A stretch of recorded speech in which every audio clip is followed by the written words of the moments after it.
Welcome to the Mind Chimp Podcast. Perry, welcome to the Mind Chimp Podcast. How are you doing? Hey Danny, it's great to be back, man. I'm doing really good. It's a vibrant time, is how I'd describe it. Yeah.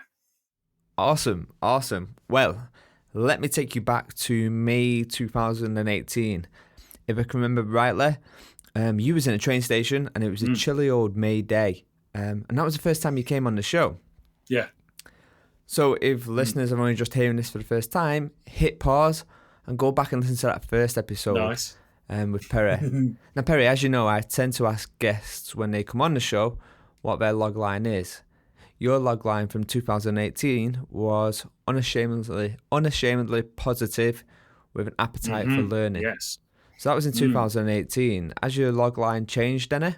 I would say the unashamed bit has probably expanded from positive to enthusiastic. So I know they're quite similar, right? But I think your mind might be positive, but your demeanor can be enthusiastic. And I am now both of those, I think. The learning thing, I would also add the word discerning to, because I think there's something about discerning the learning that I'm pursuing and I'm after that I think I've got a bit better at. I've got a bit sharper and more focused about what floats my boat and what interests me, however tangential it is to the things that I'm doing. So, I'm more discerning about what I pursue now from a learning point of view. Oh, nice. Yeah. So a bit of an iteration then. I think, speaking personally, having that kind of mindset of constantly discovery, of who and what we are and how we adapt to different periods of our life is great. But I think there's also a kind of a real art of distilling down what actually tickles your fancy. Completely that. I guess what I've sensed is that there are interests that you have and that you shouldn't talk yourself out of them because you think they might be a bit left field. But as you get into them, this is where the discerning bit comes from. It's like, now, what can I do with this? Who can I share it with? What difference will it make? And if I can't answer that, I'll kind of drop it because it's like, I've only got so much time to do this. Do you know what I mean? So I think that's where I'm going. I sort of continually explore, but I've got a very strong filter early doors about where that's going to take me. And if it won't take me anywhere, I'll drop it. And if it does, I'll go 12 ball all in. Yeah. Yeah. And I wonder if that's I think that's one of the most valuable traits we have in this day and age. It's kind of like that beginner's mindset and that hunger to kind of keep progressing. I guess for me, it's it's what's allowed me to kind of stay ahead in my career and I think it's down to the simple fact that we're just constantly in discovery, right? It's kind of that thing what's helped me constantly stay ahead because I'm constantly discovering, constantly remixing ideas and concepts. And for me right now, it's strategy design, innovation, design thinking, product, service, experience design, and ultimately applying all that to the employee experience. Totally that. I'll give you an example, right? The whole quiet quitting phenomena thing, when that happened, there was something in that where I started to go into it and I thought, hang on a minute, this is just a media spin on something that I don't think has the kind of merit they're attaching to it. So I dropped it ever so quickly.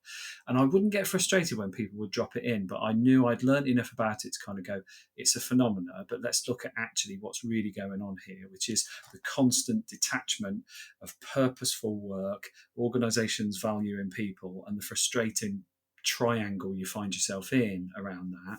So that's a really good example where I didn't go deeply into it. I thought that it's not the thing that people are labeling it as, and I made a quick judgment call. Nice.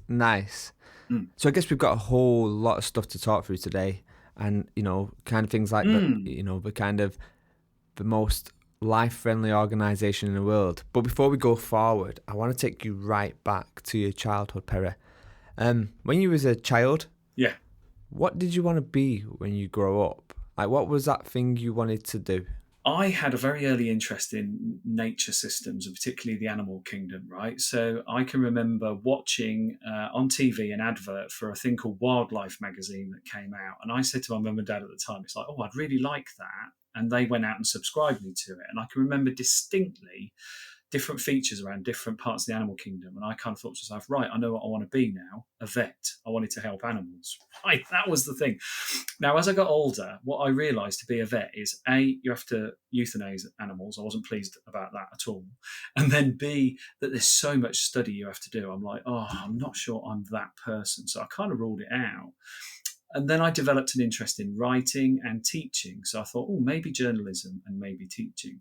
And then I also realized journalism can have so much gutter aspect to it, right? I thought, oh, I don't think I want to be a sensationalist writer, right? So I kind of ruled them out as well. And I ended up in the civil service, and I'm kind of thinking, well, what happened here then? But do you know what I did a lot of in the civil service? Writing and teaching.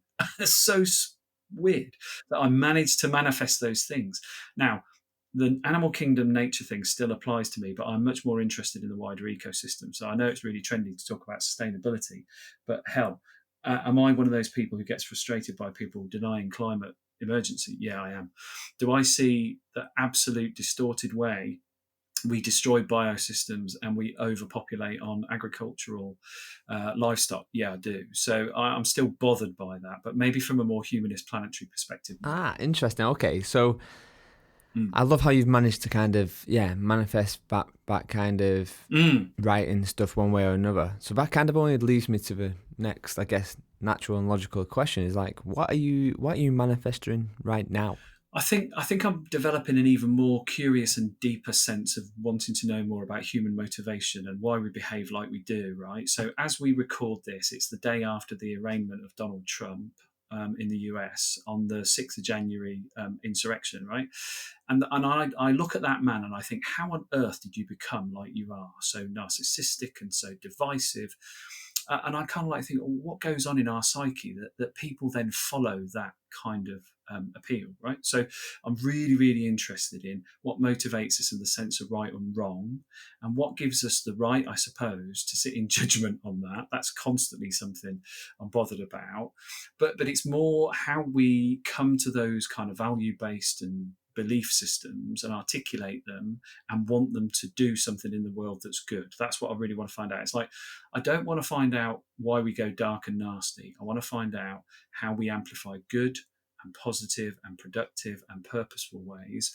And that sort of manifests itself in the way we are at work, right? Because you get leaders who are bottom line focused, only about the numbers, ignoring the damage they're inflicting on their own people. And then you kind of think, how did you get to that? Why is that good? I just want to work out how we turn them into more purpose-led, humanistic types. So that's what's really occupying me now. Yeah, I think it's system, right? It's a system. I do sometimes think, the system, what we're part of, causes that kind of way of thinking. I guess when I think about big organizations, you often hear that statement of, culture eats strategy for breakfast. Yeah. Well, that's great, but if the culture and the system what you're in, if it's to produce legacy thinking and legacy doing and legacy measuring, then you're always going to be producing old legacy. Your culture is designing a strategy what's kind of there to produce legacy kind of outcomes, I guess, and it's more around that reactive and not that kind of progressive. Totally that. And that's a really good example, actually, of how we can kind of live through those little meme type statements, right? I mean, it's debatable whether Drucker even ever said that, but it's become such a strong belief that people are now starting to almost machine-like program culture, right? And sort of say, right, we need a culture change. Here's how we machine-like program in it. And I kind of look at it and go, do you not know that this is actually a chaotic system? This is an emergent thing about millions of acts and deeds and conversations that get you to where you are. And you think you can program it to change direction? It's completely futile. Then people say, well, what do you do then? How do you arrest a culture, like you say, that's born out a legacy that is stubbornly resistant to positive change? This talks to, I think, Gemma Patterson's question, right, on LinkedIn. And there is something about the nobleness that you want to declare about what your culture should be like. And I mean noble in an absolutely true, pure sense. You can't just have a decent culture if you really want to get people fired up. It's got to be noble. It's got to light them up inside. It's got to make them feel that they are part of something bigger than themselves. But we just don't do that. We think it's sloganeering, and that's so dangerous. Yeah, no, for sure. But I wanted to zoom in on something you just mentioned there, and it makes sense to dig into it now rather than later on. We had a question on LinkedIn from Kate who wanted us to geek out a little bit on kind of the Kinevin framework. And you just mentioned a little bit around kind of these chaotic systems. So I guess let's needle into that, and give me your thoughts on the framework. I am going to have Dave on the show at some point, but let's get into it. Yeah, I mean, I'm absolutely fascinated when Dave talks about Knevin, because he's just got this amazing sense of making it accessible to people, even though it is super, super complicated and so on and complex. And those words are obviously in the model. So how do I use it? What do I think about it? Well, at the heart of Knevin is obviously disorder. That's the first thing to bear in mind. And I often don't even put that in the diagram because I've sort of introduced that to people. But disorder is at the heart of the need to start thinking about things like chaos, complexity, complicated and clear ways of navigating through it, of taking action, of galvanizing spirit, of defining outcomes, in designing solutions and getting somewhere that's actually more, I suppose, stabilized and less disordered, right? So there is that. So when I talk about culture, yeah, often it is a chaotic system. And the reason I say it's chaotic is because there are lots of unknowable things that happen in culture, right? You know, if we look at some of the things that have happened that's got culture tagged to it, the Downing Street party stuff, a culture of drinking and celebration in amidst all sorts of trauma and death. How on earth was that a knowable thing? It wasn't, was it? It really, really wasn't. But what was ridiculous was the responses that people had to it. They tried to make it something that was justifiable, that was of the moment. And it's almost like, this is allowing people's misdemeanors of behavior to go unchecked and to kind of trivialize something that was really damaging. So there's an example of a chaotic instance that you could never have known would happen, and the consequences there from it. So yeah, so Knevin has a lot to offer in the way we think about a situation and what we do in order to resolve it. And resolving it might be not necessarily to solve the problem, resolving how I feel about it and what I want to do about it. So Knevin's great as a mental model to then guide you into what you do about it. Yeah, no, I agree. I think you've touched on something interesting there. Again, I'm no expert on the Knevin framework, but I sometimes think it's easy for folks to go, Same. oh, look at that kind of Same chaos over there, mistaking it for kind of a complicated system, one that has like this cause and effect kind of order to it, and it isn't right. In fact, it's far from it. Yeah, and I think this is where people do go wrong. So talking back to Gemma's point about culture is they think it's complicated and that there are data points they can analyse to work it out. That's part of what you do to perhaps forensically analyse things that have aggregated together to create a certain instance or a certain vibe, I suppose, that's emitted from your culture. But you're right there. That's to simplify it to the point of dumbing it down and almost ignoring the fact that you need to, and again, there's a phrase I really like here, entropically. You need to entropically match culture, right? If it's fragmented and it's all over the place, to try and compress it into something definable is really hard unless you match that entropy. Now, what do I mean by that? You don't have a central team that craft a new culture and then inflict it on other people. You disperse all of the information gathering, all the sort of sense checking, all the experiments, and then you let all that come into play before you even start to bring a sense of order to it, because those experiments need to reveal what is good, bad, and indifferent about your culture and where it goes. So I think that's where we go wrong. We think culture is a team and a program we can press go on, and it's not. It's everybody playing a part, and it's how you capture it, how you then use that to define the sense of balance and imbalance in it, and then what people can find assuringly about how they enact it and bring it to life and regulate it, I suppose. So yeah, I get really frustrated when I see teams talking about culture change programs. I'm like, oh no, here we go again. It won't go where you want it to go. Yeah, it's funny. I'm currently just building out a EX strategy. Oh, nice. And I'm looking at it and going, okay, how do we bring this to life? You know, part of that is kind of asking them tricky questions. I'm like, okay, we have a strategy. But actually in my book, The Insightful Innovator, there's like a massive piece in there around sense making and doing it in the right way, in a way that kind of stops the I know the solution to the challenge. But I guess even then, you're going to hit a point where you will do this massive amount of sense making, moving kind of from data to insight, and creating this kind of work that is built from the ground up on being informed by data and observation and whatever else. But you're going to hit a point where you get to hit this tension where you have this progression, I guess, pushing up, and often it's hitting a legacy thinking that's pushing back, and it's a tricky one. It's a tricky one, but I mean, yeah, maybe Perry, share your thoughts on how you overcome that. That's a really, really good point about why a lot of this stuff bounces off and dissipates, right? Where it can potentially be well intended and you gather momentum by saying, let's fix our culture by everybody playing a part. And the leader kind of holds that space. And then it gets up to that exec team who perhaps don't like the outputs and then kind of go, no, we're not going to do that. We'll sanitize it here and we'll ignore that bit there. And then people get really frustrated, like, well, that didn't work, did it? How come? Because the intent, the declaration all felt right.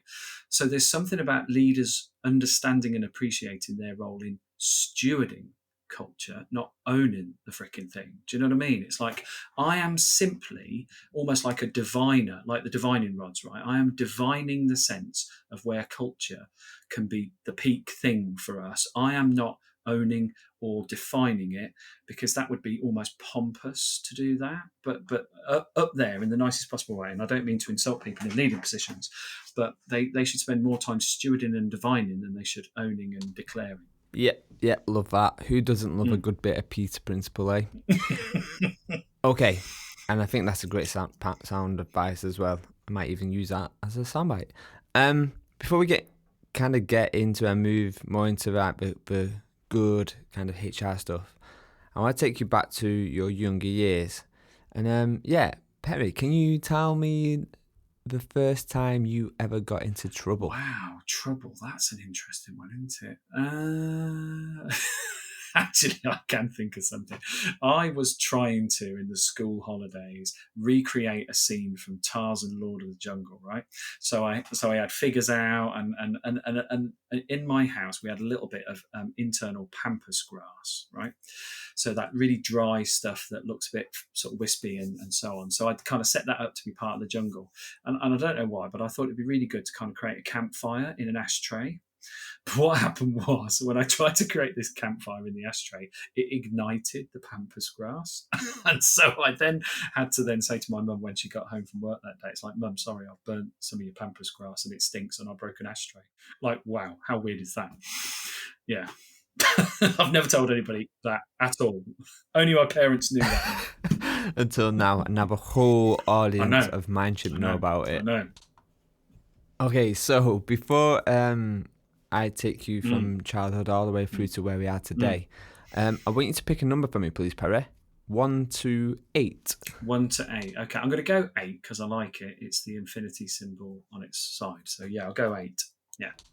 Okay, 8. So you've picked a question from my killer question list, Perry. And I'm going to give you the question now, but I don't want you to answer it until a little bit later on. Okay.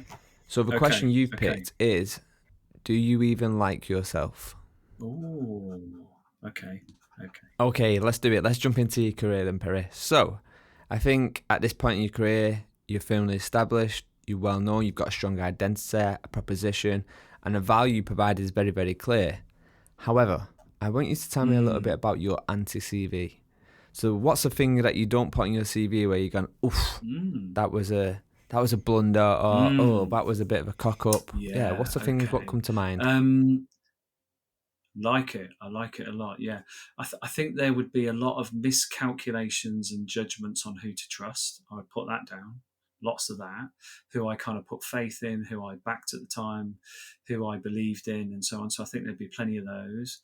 I think there would also be some miscalculations on the scale of something that I was doing, and then I had to get bailed out by others who kind of went, "What are you doing? That won't work." It's like, "Oh shit, no, it won't." So there's definitely those. I think there would be a ridiculously optimistic viewpoint sometimes on the amount of capacity I actually had to do things. So there would be this sense that I'd commit and then commit and then commit and then think, oh my goodness me, I'm overloaded. And I was very bad at that to start off with. I think there would be a strong sense that I didn't expect people to act like me when I was trying to push boundaries and be really pioneering and demand led and all that kind of stuff. I thought I wasn't setting them up to do the same. but naively they did, because they copied me and thought that's how you do things. I should have made it very clear that this is my way. You don't have to do it my way. So there were a lot of people, I thought, around me who overstretched themselves or put themselves in positions that they weren't capable of, because they'd simply sort of tried to copy what I did, and I should have gone, oh, don't do that. I think there would also be the possibility that sometimes I would bite my lip too much when I should have picked up something and said, that's not sitting well with me, don't agree with that, that's not fair. So there were plenty of times I bit my lip and held back, and I shouldn't have done. So that's my anti-CV, I think. Nice. Thanks, Perry. There's maybe two things I want to kind of zoom in on, if I could. So the trust one's a really interesting one to me. My default is to give people benefit of the doubt until I've got enough data to make my own opinion up on them. However, there's been a few times where I've helped someone, or only for someone to kind of, someone else looking out for me, kind of give me a heads up and be like, look, be careful with them, it's going to blow back in your face. And I've gone, I'll make my own mind up, and the eventual has happened, and I end up feeling like I was burnt. So I guess the question is, where's the tipping point between protecting yourself and being sheltered and not letting people in, versus being arms open, authentic, and often vulnerable, and letting people in, but kind of acknowledging that you may be taken for granted, or you may get you may get burnt. That's a really, really good point. I think I've also experienced the opposite of that, where I was going along with somebody and trusting them and working with them, and somebody else then came in and said, don't do that. And I believed them too much and backed away from the other person. And it was the agenda of the other person that was the damaging one. And I'm like, whoa, what did I do there? So I'm totally with you on that, though. So I think there's a point, and I now describe it as a bit of a sensation that you sort of feel in your gut. You're like, I'm just not sure about that. I'm hearing it. I can see the logic in it. They're believable about it. But there's something inside me that is kind of not quite right. And I didn't used to listen to that, because I think I let this take over and just go, yeah, logically, that seems great. I'm going to go for it. So I think this talks to a quality that we perhaps don't always tap into, which is that inner sensing, like you said, sense making, inner sensing, and question that and use that to actually externalize some thoughts and put it into words and get that person to perhaps validate their view a bit more, so you can get this engaged again. So I think experience and maturity has taught me that, but I would have described myself in exactly the same way that you did, in that I felt I was probably easily kind of convinced or even hijacked a bit by others. Yeah, I know that sense. And the line is, does it start to make a funny feel inside? If it does, there's something to talk about there. Yeah, nice. I think I was reading an article a few months ago, and it was sharing about how your gut feeling has been through a longer period of evolution, and that we shouldn't just be so easy to kind of ignore it, like acknowledge it, see that there's something there, but don't be so easy just to kind of, say, oh, it's gut feeling and move completely. It's funny you say that, because I used that this week in a pitch, and where we were talking about very logical things. And as we started to talk about them, we also said, oh no, we've got to bring some of this purpose stuff in as well, right? And I said, okay, what you just described there was heart, head, and hands. And people went, oh yeah, absolutely. So the heart is the gut bit. Definitely that. Yeah. Yeah, I love it. I love the kind of head, heart, hands analogy. I think the second part to my question then is this piece around people wanting to copy you, which I find quite interesting. I think for people like us who are bringing in this kind of multidisciplined approach, we don't necessarily fit a mold. Yeah. And it's funny, I've had this kind of issue every time I'm looking for a job. In fact, I had the recruiters once say that they could put me down as head of EX, innovation, culture, learning. I'm like, great, this is awesome, Ben. And who doesn't want someone who's got this expansive curiosity? Yeah. A need for a richer skill set and trying different approaches. And their response was, no, it's not a good thing, because you don't fit nicely into a box in their head, and it's hard for them to grasp the opportunity of what you bring, which is really awkward for someone who decided early on in their career that they wanted a portfolio career. So I guess while it's the greatest thing in the world, it's also kind of possibly the biggest curse we have. And I wonder if one of the reasons why people copied you is because they're seeing you as having, either done a similar approach or having a similar mindset, and they want to look and go, actually, who's the people who have done this? And we go, oh, Perry has, maybe he's got the blueprint to follow. So I guess the question really is kind of, what what tips would you give to someone who's progressive, values being diverse in thinking versus kind of that whole Yeah. balancing act of fitting in Yeah. a set mold? I think there's an intersection more than there's a space between them, right? And I think that's probably what I've come to realize is that it's not the either or polarity perhaps we had thought about. Is it a spectrum? Maybe it is. But I do think there's an intersection of almost like acceptable progressive rebelliousness even, that has a very strong fit to that traditional nature that perhaps you're trying to depart from and other people are holding on to. And it seems to me that if we take a sort of Pareto principle, if 80% of their objection is about the departure from the traditionality, you can then say, but in this intersection, you're not having to do that. You are still tributing the legacy. You are still allowing safety and sanctuary to come in from what you know. But if we ignore the fact that there is some progression here, we limit our chances of evolution or scale or whatever it might be. So I think I've learned to do that. I've learned to focus very strongly on the intersectional part of that. And there may be some real aspirations of mine that I've got to sort of push out there a little bit and kind of go, they might break the deal. They might be too dangerous. Are they so important that they should be in the intersection or not? And I've done a very sort of deductive process on this. And that's obviously dialogic exchange stuff that goes on with people to find out what they're comfortable with. And I found that a lot with HR leaders. They're like, oh, I really want to go there, but I think the board are going to kill me. It's like, okay, what won't they kill you for? This stuff. Okay, well, let's put that in the intersection.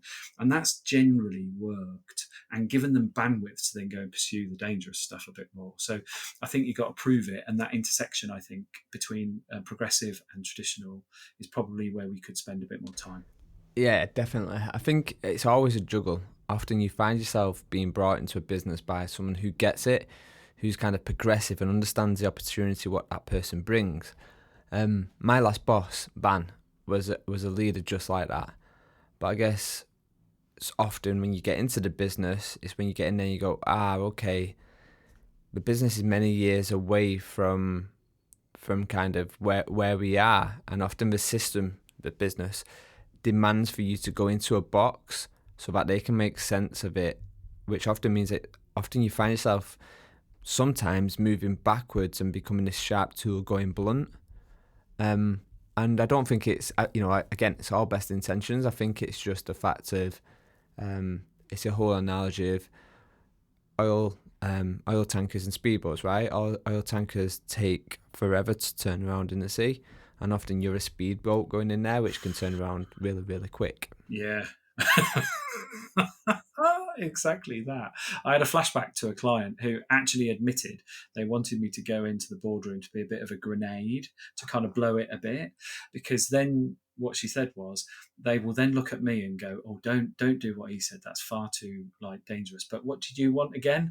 And it was almost literally to get her case through. So I thought I could be being set up here, but she really was strong in declaring that's the case. And she said, look, be prepared because they won't like it at all, and they might even throw some insults your way. I'm like, okay. I mean, they weren't, they were really good about it, but I could tell that they thought he's nuts, don't do that. And then they went more favorably to where she wanted to go to. And in fact, that helped them with their big sticky issue about a group of people that they were worried about losing who didn't. They kept them, they retained them. She got her outcome. My stuff might not have worked because it might have been too dangerous. So I'm kind of glad she went with a frighten them, but then I'll bring them back again. I was comfortable. Nice. I mean, fair play to her manipulating the system to get the outcome she needs, right? I know.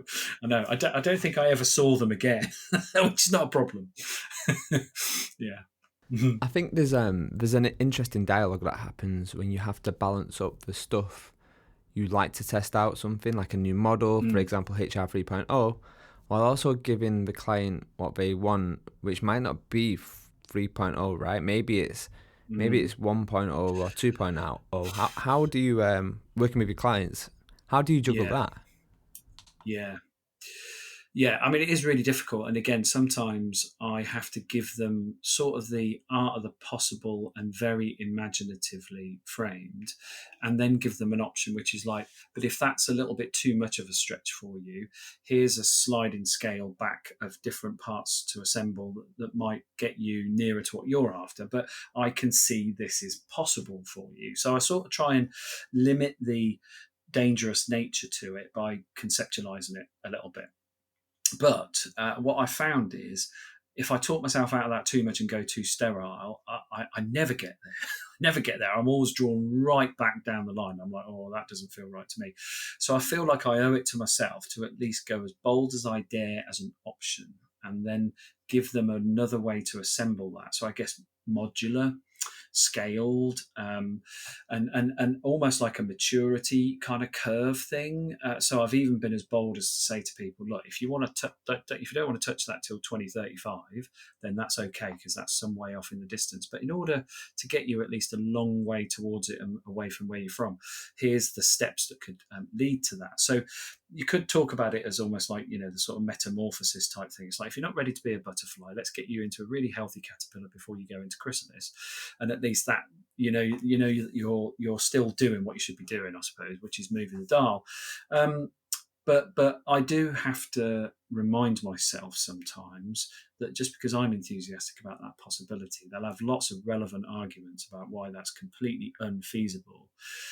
So I did something with a tech company where I kind of wanted to reframe the way leaders were positioned, and to create a much flatter way of having the sort of next level down, but still very accessible to those people in the highest level without it becoming far too demanding and chaotic. So I just gave them 3 pillars to work through.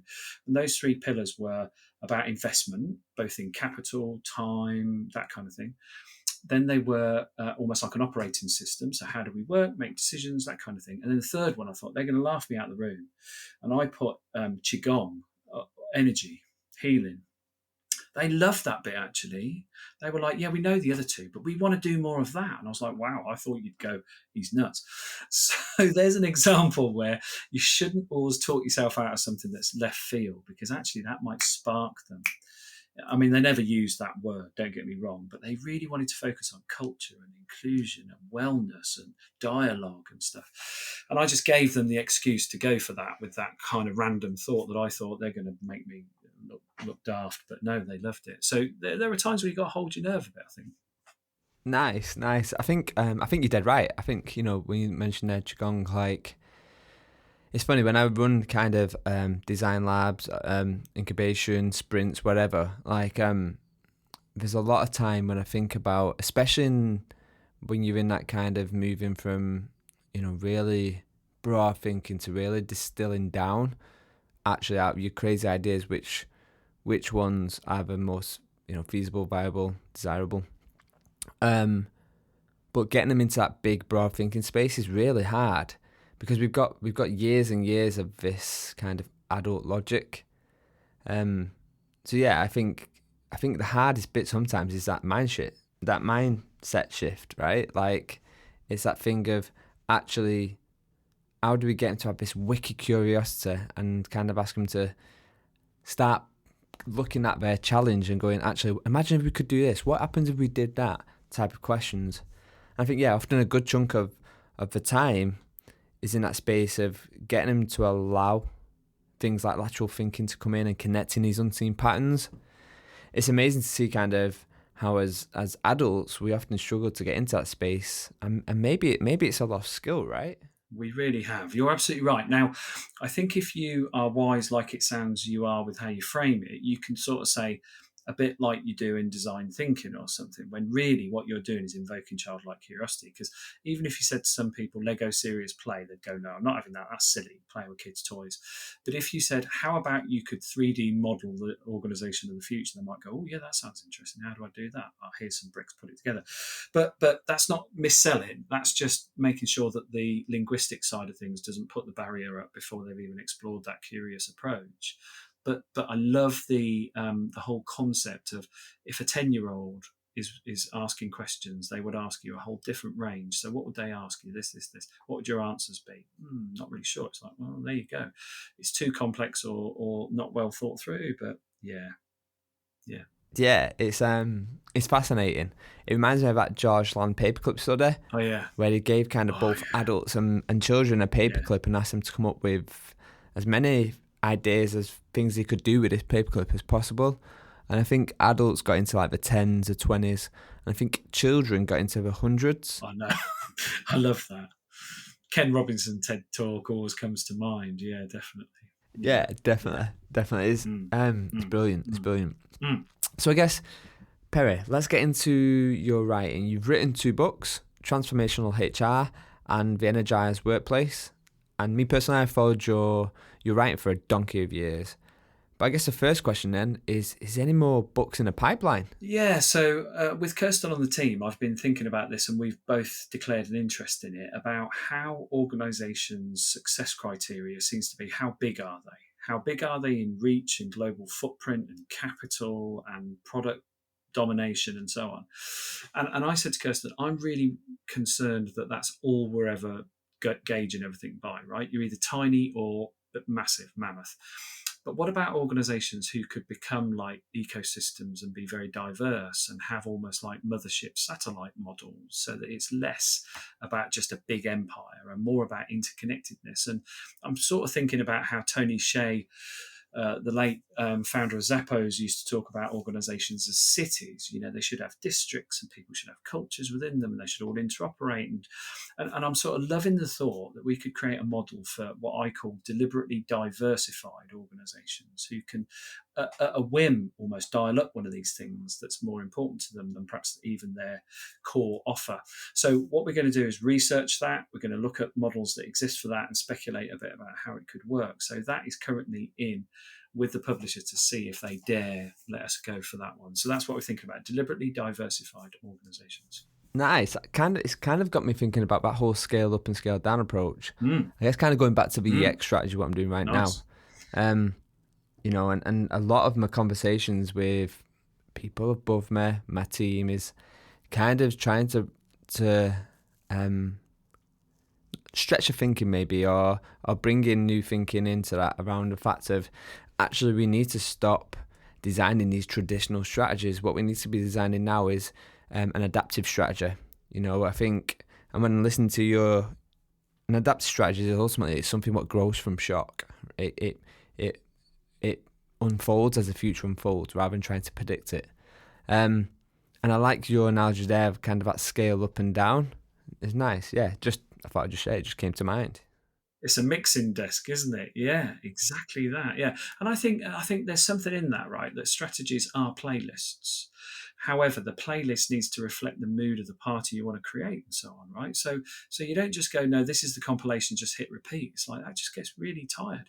But if you throw in a little bit and add a bit and take a bit away and dial certain things up, I think there's something in that musicality we're missing out on. So I like where you're going with that. Wow, okay, musicality, that's a Mm, word. I like it. I like it. I think when I think about something like this, I think maybe before COVID, that conversation was maybe a lot harder to have.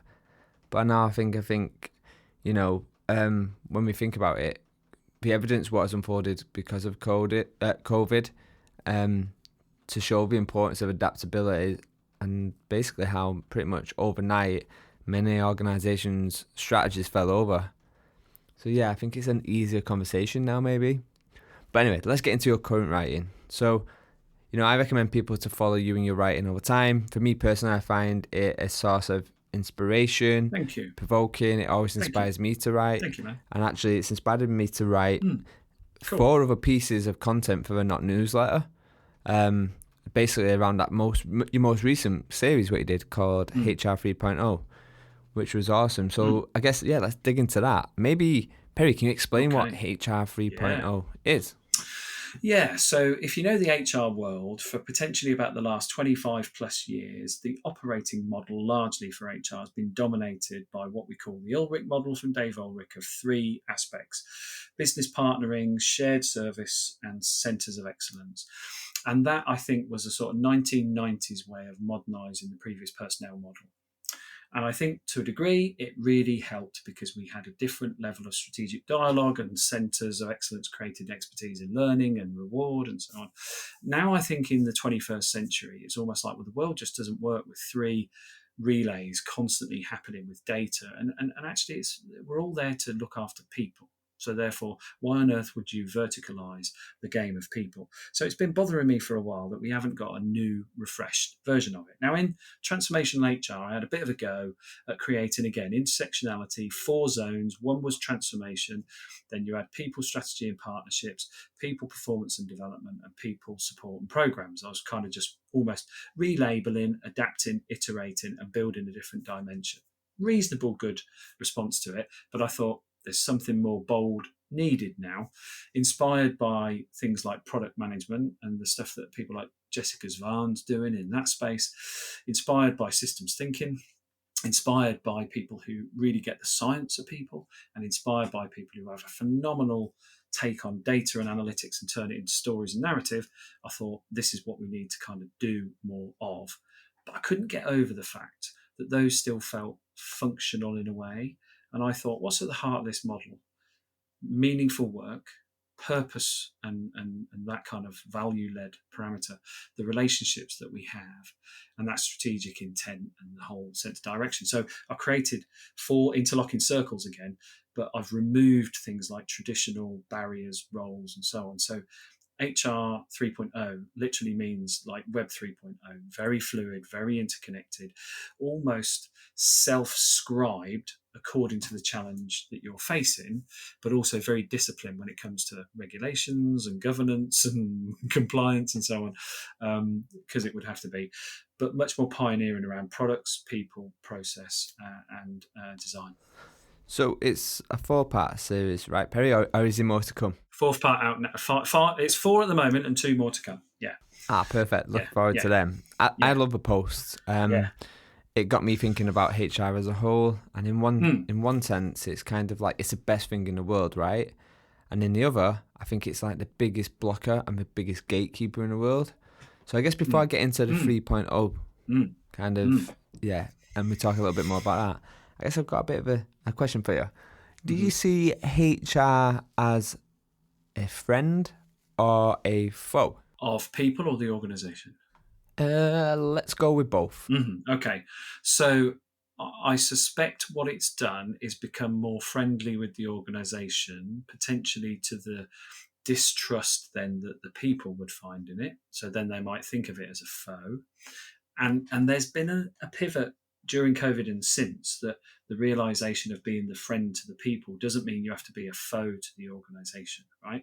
So I think there's been some adaptiveness to it, and I think we are probably in a position where we're frustrated by either or. And I think we're like, we can be friendly to both, and we can be a foe to the challenges that might throw the organization and people into disarray. So I think we've externalized the foe, rightly, and therefore we need to convince people that we are the friend of both. And by friend of both, I mean the kind of the outcome, the support, and things that matter. But that takes more than the philosophical shift. But a great question. So I think people would see HR too much as a foe, and that's not a good place. Yeah, I agree. I guess I've noticed over the years a nice shift. I think we're starting to see a rebrand of HR, moving more to kind of people and culture. Yeah, people and culture. Yeah. It's always a case, I guess. Many of businesses lead with good intentions, but I've also seen many who are going through this kind of this change, but actually they're not really changing anything other than the name and nothing else. Yeah. And I guess I've seen this in many different types of businesses where some HR are really progressive and human-centric, but then some in the same breath are also kind of very much command and control. I've often talked about mission control, and HR should be much more involved in mission control, because that's enabling the destination of your aspirations to hit what it should be, and that means you're coordinating and creating harmony in all those people who are doing all those things to make that happen. But you're right, if mission control then becomes almost like dogmatic control, then you're not supporting the mission, you're just being controlling because you can. And that's completely wrong. And there is something about detaching ourselves from thinking we have to control everything anyway. So mission control is just simply that the mission is all pervasive and powerful. So when people talk about industrial disputes, and they're like, well, which side should HR come down on? I'm like, well, it should come down on the side of the right outcome. That might mean supporting the organization, but it might mean supporting the people. I said, so it depends on the outcome. So I think that's too simplistic a way to put us in the middle of an arbitrary kind of dispute. It's like, no, we've got to be the one that goes, what's the outcome? What's the virtuous, noble outcome here? Not who do I back in this tug of war? So there's a challenge there. For sure. So let's get into kind of your HR 3.0. So it's inspired me, like I say, to write my thoughts on how to bring HR 3.0 to life. But I guess as I was writing some of this stuff, one of the big questions what it got me thinking about was, should many organizations move to 3.0? And I swing back and forth on it. Ultimately, I think I land somewhere in the fact of it's contextual to the business and where you are right now. I think we said earlier, you might have to kind of, I first might have to help you move on to 1.0, then 2.0 before we even get to 3.0. But yeah, what's your thoughts on that? Yeah, you're on version 0 at the minute. Yeah, totally. I think the reason I've put the model in a way that hasn't got so much prescription is exactly to your point. And so a smaller organisation might go, well, we can't afford to employ psychologists. I'm saying you don't need to have them all the time. I said, but if you've got traumatic situations or you need people science, you shouldn't just hope you're going to be able to create that yourself if you don't have the capability. You could buy it in, you could learn it and then create it. So some of these are questions we should ask that people still default to a role within a function. It's like, it isn't a role, it's an outcome you need to pursue. How you pursue it, get the right level of capability from a multitude of people and you'll get the outcome. So it talks to collective, it talks to external and even, shall we say, sort of specialist inputs when the time's right. But I think the thing that compels me to say, yes, there's a version of it for everybody is because at the moment, there's too little science, there's too little evidence in the real, there's vastly too little systems thinking going on within an HR domain, and absolutely zero, apart from a few, product orientation. We still think about the things we deliver as policies and programs. They're products. People use them. They're consumable. It creates value. It delivers an outcome. It's a product. And if we think like that more, I think people would say, I get what I need to do with this. It gets me an outcome that I can then be sure is the outcome I'm deserved of. So if we start from that point, I think we're in a good place. So even if they only go, let's do products, I think that'll work. Yeah, exactly that. And I think that's what I really love about the model what you've put together. Kind of, it's built on empathy, right, to other organisations. I guess for me, when I think about it, you've got a Monzo-esque type organisation that's built from a product approach up from the ground up. Yep. But they perhaps didn't implement design thinking or system thinking into it. And then I look at like an organisation like Lego, who have empowered leadership, but actually they've moved it from a role to an act. It's something that everyone can do. So there's another key point there, which is around that capability. So a lot of the stuff which I do is ultimately upskilling people into design thinking, innovation, experience design, innovation coaching. But I guess there's a question around how do we bring that capability in, which I guess kind of leads me into, again, this is a stream of thought, which leads me into this kind of thing of, do we buy it in or do we build it in-house? So I'd love your views on this. So sometimes I often think many organisations are too quick to buy an off-the-shelf product rather than kind of partnering with someone and investing that resource in a more kind of longer term to upskill in-house so that it becomes foundational, I guess. So yeah, I'd love to know kind of your thoughts on that. Yeah, I totally agree with that. And as a consultant, it's not a case of if you bring me in, as in you buy me, there's naturally the transference of capability, because unless you've got the capacity to do that, and that's part of the deal, you're just going to get me to fix a problem and go away, and the problem might reoccur. But if you've got the capability, it won't reoccur because you'll spot it and you'll change it and you'll not make it happen again. So you often see consultants come in, there's a bit of change, and then it all slips back. And that's because the capability hasn't been transferred. So I totally agree with you there. And in fact, I think it's incumbent on every consultant to have that transferal of capability in as part of what they do. Because otherwise, you are just an additional expert or an additional pair of hands. You are not solving the problem for future iterations, because but some people like it that way, because then they come back in and do it all again. It's like, well, that to me is a bum sale. Yeah, I agree. But I think that's probably the big difference, like you just highlighted, right? There's a difference between what PTHR does and maybe how, and the measurement of kind of impact and value and the measure of partnership versus what, like you say, someone like an Totally. off-the-shelf, typical just Totally day that. rater would do. Totally that. There are lots of examples I could talk to about clients who've done brilliant work, but that work wasn't done by me for them. I started them and I almost got them match fit, but winning the cup was their thing. So they talk rightly about what they achieved, and they may credit back to something I did for them, which is nice because some of them do. But I don't have all these testimonials on my website because I don't believe I've done the whole deal there. They did. And so I'd rather leave them to talk about it. And people say, who did you work with? And I'll point them to them, and then they'll get a good rep on it, right? So that I'm happy to do. But it makes me cringe a bit when I sometimes see some of these posts on LinkedIn that are like glorifying people's performance with feedback from the client. I'm like, I'm just really not sure that's the best way to sell yourself. Your clients should sell you without you selling what your client said about you. Do you know what I mean? Yeah, totally agree. I agree. Another thing which just kind of come to mind, and just listeners to kind of just listen to us bounce things around, and when I think about the 3.0 blogs as well, there's something around kind of the unique opportunity for organisations to do what I call organisational experimentation. Exactly. Like kind of ring fencing off a team. You got it. I mean, somebody like you who joins dots and realizes how things are designed, you'd come to that conclusion, which is great. Part 6 of this will give some scenarios that help people do exactly what you've said, exactly, because they'll look at it and go, how do I get there? And that's what part 6 will do. And it will be iterative. And I've even mapped out a timetable. I've worked out that if you're a fairly big HR team, it's probably an 18, 24-month journey from start to getting to the point where you look at it and go, yeah, we've done it. And so if you're smaller, it'll be shorter, obviously, but you might need to think more imaginatively about how you do it. But the way you do it is exactly how you described.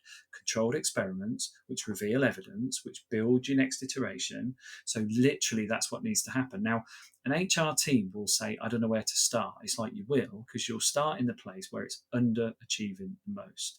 And you will go, let's put that right, because that'll stabilize us. Now, that might be ops, ER, L&D, OD, whatever it is. Start there, move that into the space where you can productize that and make that work well, and the rest will flow. So it's like domino theory, I guess. But it has to be staged like that, because I think if you said stop, let's build it, and then start again in 3 months, no, it's never going to do that. Exactly. I think there's a wow moment there, a unique opportunity for organisations to kind of do this experimentation, providing that they have their capability there, and again through small ring fences and many experiments.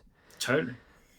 I think we're not asking HR to change overnight, with HR 3.0, but more along the lines of run a controlled experiment over here, with the right mindsets, people, capabilities, and validate really quickly if this is right for you or not. Completely. Oh, totally that.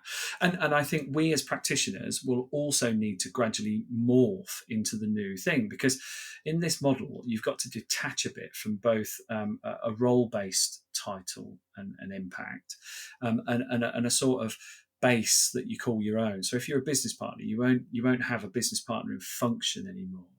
And people go, where's their professional anchor in then? It's almost like it sort of depends on what's most needed within the organization. So your professional anchoring might be in the meaning and the purpose and the strategy side of things, or it might be leaning more towards the science and the analytics. But the idea behind this is you won't have to always be anchored there, because it depends contextually on what you do. So people then say, well, what do I call myself? It's like, well, you call yourself what it is you do that creates value. So you work that out. I'm not going to come up with a ton of titles, because I don't think that's my right to do so. People will go, what value do I add? And that's what my title should indicate. Yeah. Totally. And I think it kind of goes back to that whole mindset thing, right? That it's a massive piece and it's foundational to doing this, because if not, we're just going to get kind of instant org rejection. Drives me nuts, man. It really does, because I've worked with change in environments where the stickiest point is what you call people after it. And I'm like, really? Is that the thing? So there were a whole group of people who said, no, I've got to keep the director title. It's like, why? Because that's not important now. You're much flatter. They're like, well, it translates outside. I'm like, Jesus, is that the only parameter? I said, well, give your business cards that, but inside, call yourself what you want. And actually, they did do that. They had a director level thing outside and on LinkedIn, but inside, they weren't called that at all. I quite liked that. Ah, okay, nice. It's kind of like that Instagram versus reality. Mm. Okay, so before I get into Yeah. like the most life friendly organization in the world, I've got another question for you. What's your biggest Mm. ick Mm. moment Mm. in, again, take it people experience, employee experience, culture, whatever you like. Ick being the thing that makes you go ugh, like makes you kind of Oh, dry yeah, heave a little that's a good bit. question. What's What's my that for you biggest right now? ick moment? I think it's the lack of recognition at senior level of how important the duty of care is on your own people. That makes me ick. When they are shoving people out the door because of mass redundancies in terribly ungraceful ways, and they're making people fearful of the future, that really makes me ick. It's almost like, let's get honest here. Let's say why you are looking to downsize, because it makes your share value look better. I mean, you might as well just be upfront about it. So that ick is really there for me. It's like, how could you commoditize people so much that you, at a whim, will almost destroy their life without good reason to do so? That really makes me ick. And it links to the capitalist machine and the whole perversion of share prices. And don't even get me on hedge funds. I mean, that stuff is just perverse. So, those things make me ick. But I think you've touched on a good point there. And it's even when the moments happen, right?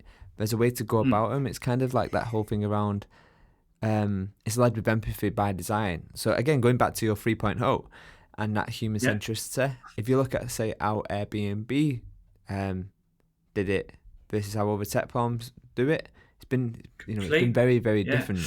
So it can be done, can't it? Right. And so I always go to an example of a manufacturing company who hit the rails in 2008's crash, and they could have downsized significantly to keep the sort of level of, I suppose you'd say, share value and operations, right? But they didn't. They said, no, let's actually ask people what they could do to help rescue this business. And they did. They literally crowdsourced around. It's a company called Barry Waymiller, and so they got hundreds of ideas coming in where teams said, look, there's 8 of us, 2 of us are near retirement age. We'll just take the ticket now and go. But make sure you don't get rid of Craig because he's just had a family. So keep him on 5 days a week and stuff. And it was like people did all these magnanimous things for each other. They came up with new product lines. They started to talk about new ways to sell smaller things than just their big things.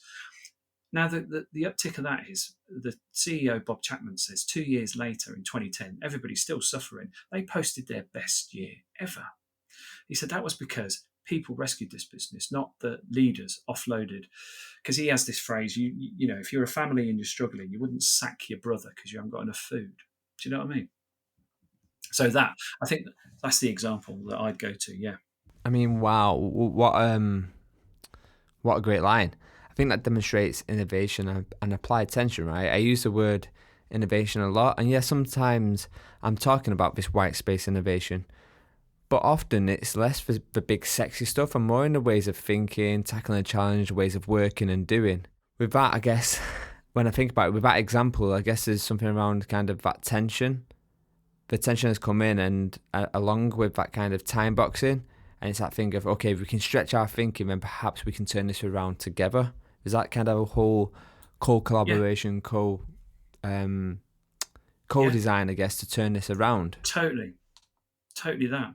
There is something, isn't there, about critical tension that I think Toyota have often talked about. They'd give their designers a very tight brief in terms of revenue that they were able to spend on a product, but it had to have all sorts of luxury features. And they're like, how can we reconcile that difference? That forced creativity. And I think you're right, in many instances, we don't just need innovation to mean indulgent spend or, like you say, knee-jerk technical solutions. We need people to go, what really matters? Well, let's focus on that then. And it comes to, again, some gut and some of that cleverness about how you manifest that as an idea that you can turn into a business proposition.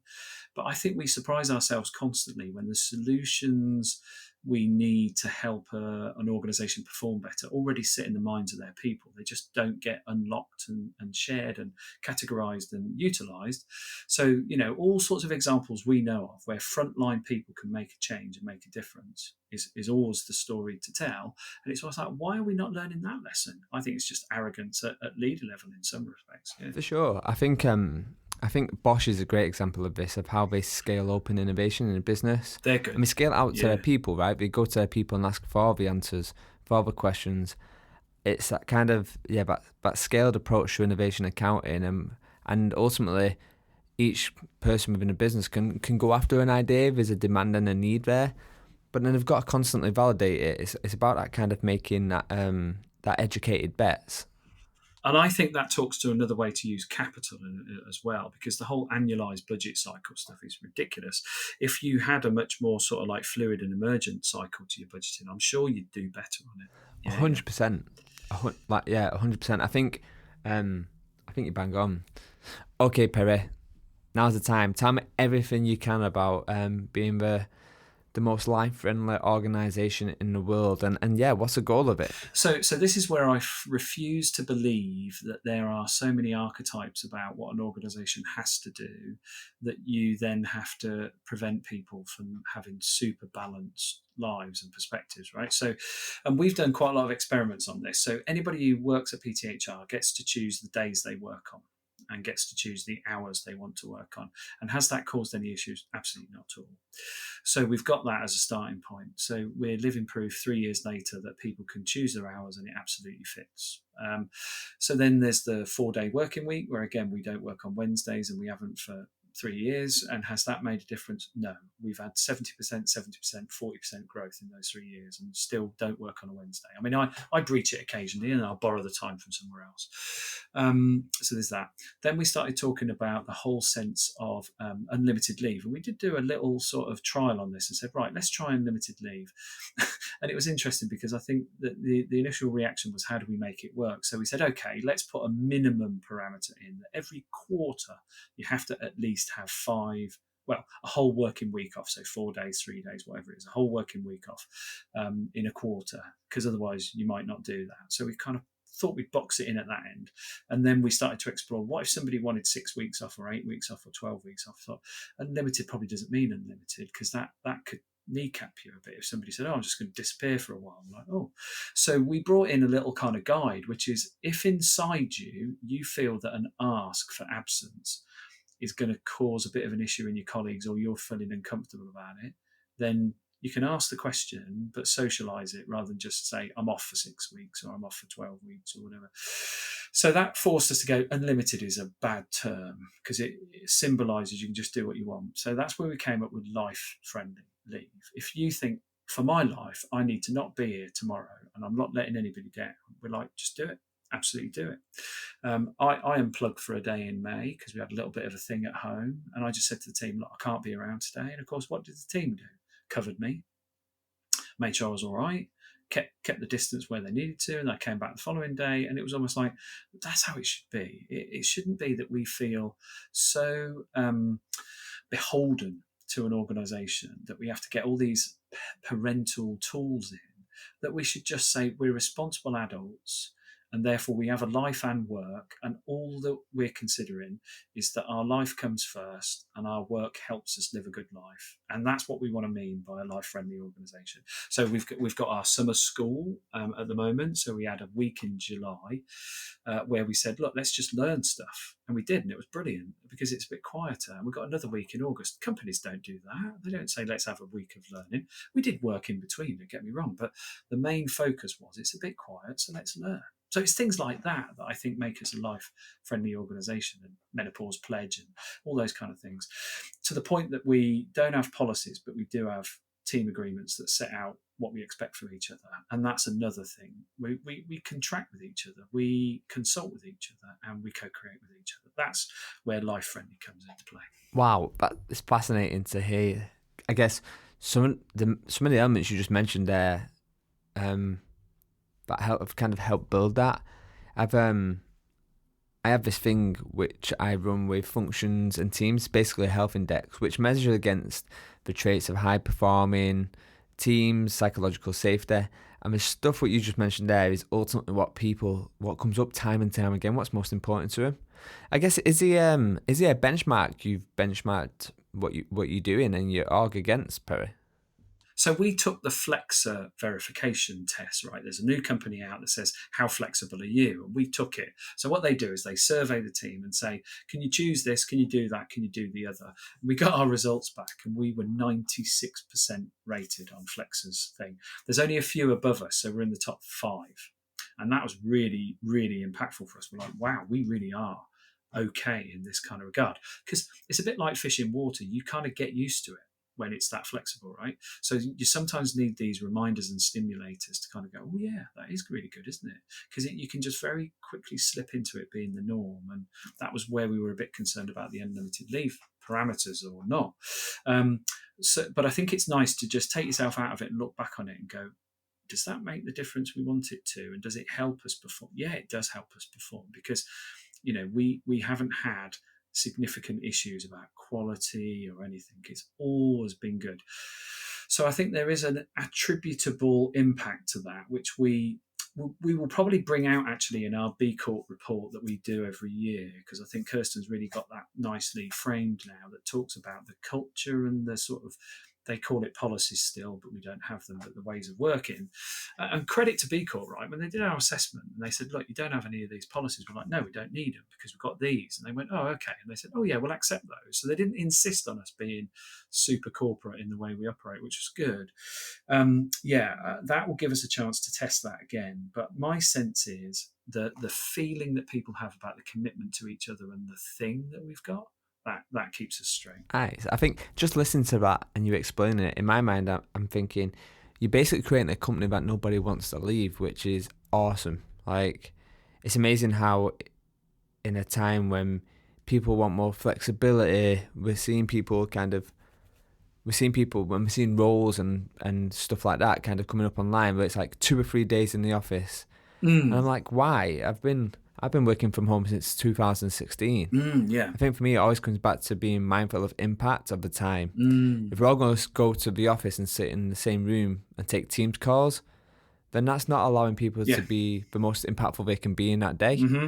And just, I guess, listening to you, I think it's awesome, Perry. I think it's awesome.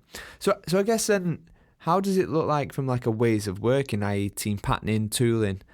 I do a fair bit of behavioural experimentation in this space and looking at things such as user manuals and stuff like that. How is PTHR kind of... Yeah, we do Are that. you leaning into that? Yeah, do you have things like user manuals and stuff? So we're very active on Slack, obviously, because that is how we kind of keep connected because of being remote. We're very low on meetings for meeting's sake, so we don't do that. We do a bit more asynchronous stuff. That helps us. So we use mural boards a lot and all that.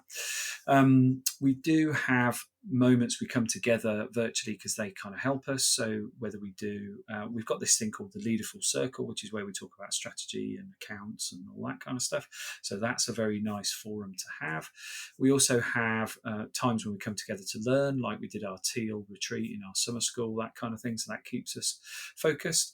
We have team retrospectives. So we do those at least twice a year. Just generally, I think we are used to externalizing, vocalizing and narrating our culture more because we have to.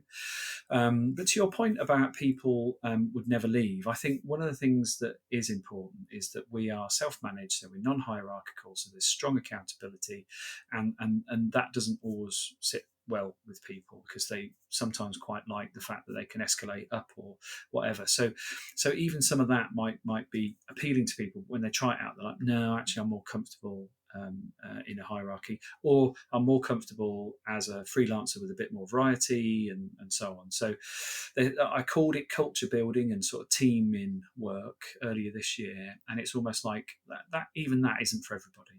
So there are certain things about us that perhaps people are like, I like it in principle, and perhaps 80% of it, but the other 20% not quite for us.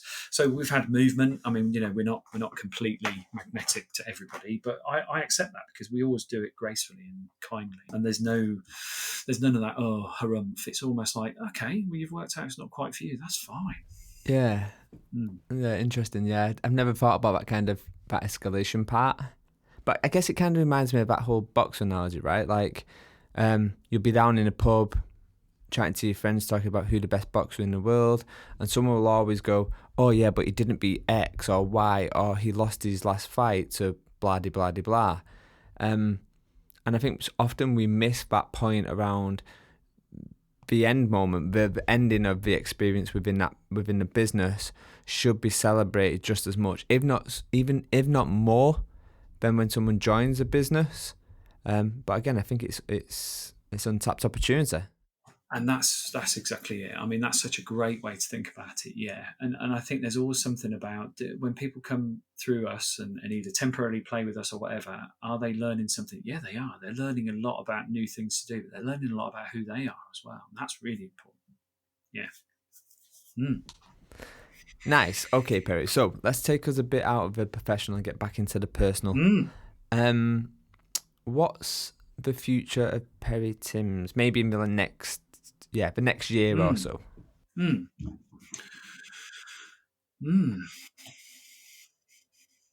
Mm. Next year. So I do have ambitions still, and I am troubled by some of the things like the misfire in education system still in the world, and like I say, agriculture, climate, social like disruption, and all that kind of stuff. So I am bothered about all those things. But I'm kind of thinking my sweet spot is to help people have that flourishing experience of work, and then they can perhaps stabilize that and do other things to help us with the other things. So I'm trying to limit my ambitions. However, for the next year, I think I would really love to see some A players who are out in the market, either in a job or in their own business or whatever it is, kind of get this switch and go, I'm going to get behind something like HR 3.0.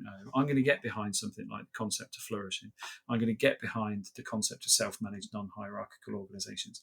They don't even have to come close to us to do it, but that there's a sort of spiritual link in arms thing going on. That's what I'd love to see next year be much more of that togetherness and cohesion and clarity and push. Because I think the more dispersed we are in an entropy situation, the more can slip through and that we don't tackle. So I'd love to see next year be a way we can really push on. And whether there's a general election in the UK next year, I don't know. What's going on in the US, we don't know. But politically, I don't think we can rely on that to solve our problems. We've got to get good people doing good work and creating good communities. That I think will help us out. So that's the sort of longer term mission. And I think 24 will see perhaps a little bit of push and quantum force coming from that. But it won't mean that PTHR becomes like 50 people. It'll mean there are PTHR affiliations and the mission we have that is common to a bigger group of people. Yeah. Nice. Okay, so I've got another question. Um, what's your thought on these big companies kind of getting more and more involved in kind of Mm. social activism? Like, you look Yeah. at Yeah. Adidas, Nike, Yeah. Ben and Jerry's. What's your thoughts on that? There's a fine line, isn't there, between very sincere, supportive activism and public relations and all that kind of stuff that's almost quasi product placement and advertising. So I think companies find a very thin edge to that. And Ben and Jerry's, I thought, have done it pretty well in the past. And it's interesting because, I hear people talk about Ben and Jerry's a lot, and I absolutely agree with them. And some people say, oh, all they do is create dairy, sugary stuff. It's like, I think that's simplifying it a bit. You know what I mean? The market likes ice cream. That's what they're doing, but they're doing it in a way that the company itself stands for all the right things. Patagonia always get it right, if you ask me. They don't even worry about the edge they're on because they're so far towards the right side of things. They're always a good exemplar of this kind of activism. Nike have shown up really nicely, haven't they? And they've stuck to their guns in certain areas, and a few have backfired. I mean, like the Bud Light thing, there was a bit of a debacle, wasn't it? However, what I think it is it shouldn't be borne by the board saying let's do this. It should be people are allowed to say this is important to us. So company, how can we be on the right side of this? I think that's where it comes from. So whether that's employee representative groups, some form of harnessing of. So I'm starting to see some of that in some bigger corporates who are getting it right, and I'll not put them on a pedestal for any other reason. I've been inside them and seen it. Jaguar Land Rover, absolutely, really, really listening to their people. So I think there's something really powerful about how that can direct the attention that you put into those social issues, because that feels more real, genuine, communally constructed, and much more reliable. The prods that then come on it will not be, yeah, but you invest in this and you support them, because I think we'll ask ourselves those questions. Can we stand in that? Because if we get audited, will we fall short? Because loads of these people, I love the gender pay gap bot that comes out every year and says, yeah, but your gender pay gap's this. You're supporting International Women's Day, but your pay gap's that. I love things like that. I think they're brilliant. Yeah, for sure, for sure. I do think there's something quite special about exposure by light, especially with the bot. Good phrase. Okay, I'm going to take us home now, Perry. Maybe 2 or 3 questions. Okay, so let's maybe go with the easy one first. Our mutual friend, Gemma, asked on LinkedIn for some tips on changing culture. I know we touched on it a little bit, but I guess, yeah, we'll have that as the first part. And then the second part of the question will be, who do you recommend people should jump onto LinkedIn and follow? Ooh, nice. Okay, so when it comes to top tips, particularly around culture change, I've written down sort of 4 questions, but there's a reason I've got them, because it links to something that's perhaps more easily rememberable. So when you're talking about culture change, what you should start with is, who are we? Do you know what I mean? Like, who are we? What is our defining characteristics, traits, personalities, all those kind of things? I don't think we do that enough. I think we have an illusion about who we are, but I think we ought to really ask who we are. The next question then is, but who could we be? And I think there's something again lacking in that. Who could we be? And that doesn't mean who could we be like Patagonia. It could be who could we be in the manifestation of that, the words we use, the things we stand for, how we describe what we do. Then there's a how do we get that then? Because once we've defined who we could be, we need to know how do we get that. And then the other crucial question then is, how will we know we've got that? Do you know what I mean? How will we get there? But how will we measure it? What are the parameters we put in? And I think those honest questions need to be at the heart of almost everything to do with culture, because I think they will talk to verbs, nouns, adjectives, everything, the whole game, right? And therefore we need to not make a word cloud out of it, but we need to do some really clever synthesis about those describing our intentions and our commitments, and then how we'll hold ourselves to account on those.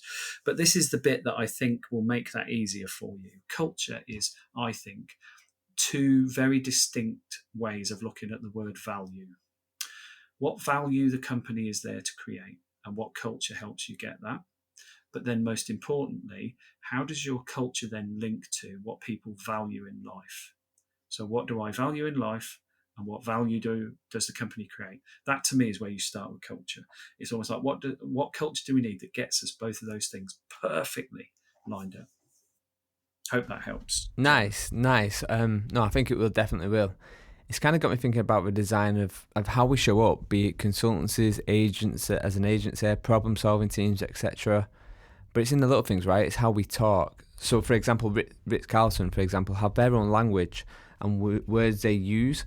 And I don't think we need to go to that level unless you're designing some great customer experiences. But I think there's something around giving it some real time and thought, and the design of that is super, super valuable. Okay then, Perry, let's get on to part B of that question. So who's the people you recommend everyone should follow? Right. So that's a really interesting one. So there's a guy called Paul Taylor who operates out of Bromford Labs. He puts out some absolutely terrific things about culture, problem solving, systems. He's superb like that. And then slightly on a more random basis, because his base of coverage is quite random, a guy called Otti Vogt, who puts out lots of provocative things about political, psychological. He's a bit of a kind of meme killer and a fad killer. He's very worth following, because he'll test your conviction and beliefs and views and stuff like that. I would also follow the work, although she's not prolific on social posts, her work and videos and reports are good. Megan Wright's out of Holt Ashridge, employee activism stuff particularly, super, super strong. And then there's a couple of people in the States who I'm kind of picking up some really good stuff. Lars Schmidt is doing a lot about redefining HR. He's really worth following. On the analyst side, there's somebody called Madeline Lorano who puts out very good research about tech and about behaviors and about systems. That's pretty good. And Heather McGowan, of course, a futurist. She's well worth following. Heather McGowan is brilliant. And then there's a new guy popped up on the scene who posts really good stuff. A guy called Idris Ashard, I think his name is. He's well worth following. Perfect. Some great names there, and a few which I don't know, so I'll connect with him. Okay, Perry. So before I ask you the killer question, where can people go to find and connect with you? Yeah. I mean, before Twitter became X, I'd already started to minimize a little bit of my use on that. So I'm on Threads. I'm yet to sort of really dive into Threads, but I will do. I'm still waiting for the moment that Twitter kind of just disappears. But there are still some useful things I pick up from Twitter. So I'm on those platforms, but mostly the more discerning thoughts of mine go to LinkedIn. I blog on Medium, but I haven't done that for a while either. I'm thinking about Substack possibly. And you can jump on YouTube and find me talking about bits and bobs there. So yeah, LinkedIn's probably the easiest one. Awesome. I'll link all them in the show notes. But before I get to the killer question, I have one more actually. So right at the start, you told me you wanted to be a vet when you grew up, and then perhaps you got into looking at writing. And as you know, Perry, we never really grow up. We never really stop. So I guess the question is, Perry, what do you want to be when you grow up? What do I want to be when I grow up?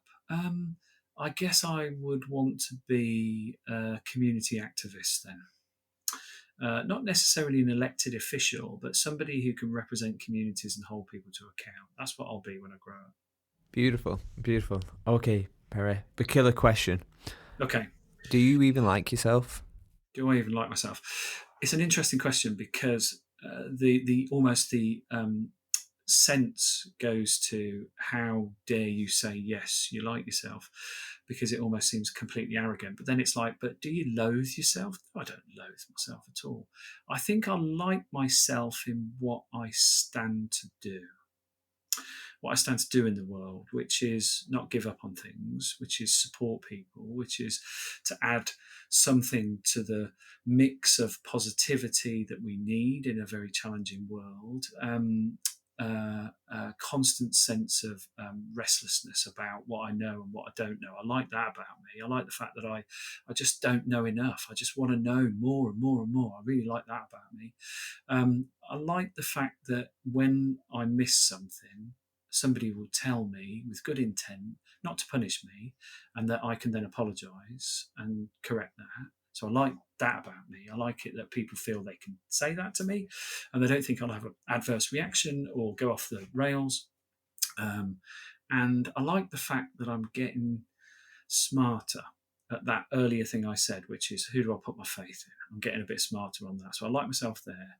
I don't like my old self that just would welcome anybody and everybody in and then get shafted now and then. But I do like the fact that I'm getting a bit smarter about who gets close and what I can mean to them and what they mean to me. So overall, I'd say, yeah, I have a liking for what I stand for and do in the world much more than I like my actual self, I suppose. Yeah. Beautiful, Perry. Thank you. Well, I mean, there's no better way to end an episode. Perry, keep inspiring, keep pushing. Thanks, mate. I'm sure you inspire many others like me. Same. Nice.